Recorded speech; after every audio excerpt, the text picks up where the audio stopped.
பாகிஸ்தான் கப்பல் கடத்தல், இந்திய பெருங்கடலில் நடுக்கடல் பயங்கரம். 10 வருஷ அமைதிக்கு பிறகு சோமாலியா கடற்கொள்ளையர்கள் அட்டகாசம் ஆரம்பிச்சிருக்கு. இது நமக்கும் ஆபத்தா?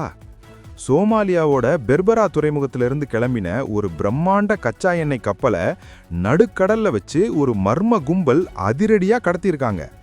ஆயுதங்களோட சின்ன சின்ன படகுல வந்த அந்த கொள்ளையர்கள் பாகிஸ்தானுக்கு சொந்தமான இந்த கப்பலை மொத்தமா அவங்க கட்டுப்பாட்டுக்கு கொண்டு வந்துட்டாங்க. பிரிட்டிஷ் ராணுவ அமைப்பான UKMTO இதை உறுதிப்படுத்தியிருக்காங்க. கப்பல் இப்போ சோமாலியா கடல் எல்லைக்குள்ள தெற்கு நோக்கி போயிட்டு இருக்கு. நம்ம இந்திய பெருங்கடல்ல நடக்கிற இந்த சம்பவம் கடல் வழி வர்த்தகத்துல இருக்கிற நம்ம ஊரு மாலுமிகளுக்கும் ஒரு பெரிய பயத்தை ஏற்படுத்தியிருக்கு.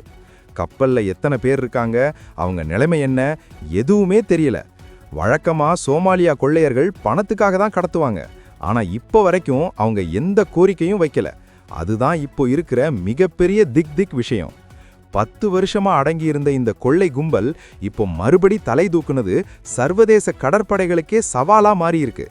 இதனால பெட்ரோல் டீசல் விலையிலிருந்து கடல் வணிகம் வரை எல்லாமே பாதிக்கப்பட வாய்ப்பு இருக்கு. சர்வதேச கடற்படைகள் இப்போ கப்பலை மீட்கும் முயற்சியில தீவிரமா இறங்கியிருக்காங்க. கடற்கொள்ளையர்களின் இந்த மறுபிரவேசத்தை பத்தி நீங்க என்ன நினைக்கிறீங்க? கமெண்ட்ல சொல்லுங்க. இந்த செய்தியை உங்க நண்பர்களுக்கு ஷேர் பண்ணுங்க. மேலும் அப்டேட்ஸுக்கு தமிழ் ட்ரெண்ட் சென்ட்ரலை சப்ஸ்கிரைப் பண்ணுங்க. ஏன்னா பாகிஸ்தான் கப்பல் கடத்தல் சாதாரண விஷயம் இல்ல.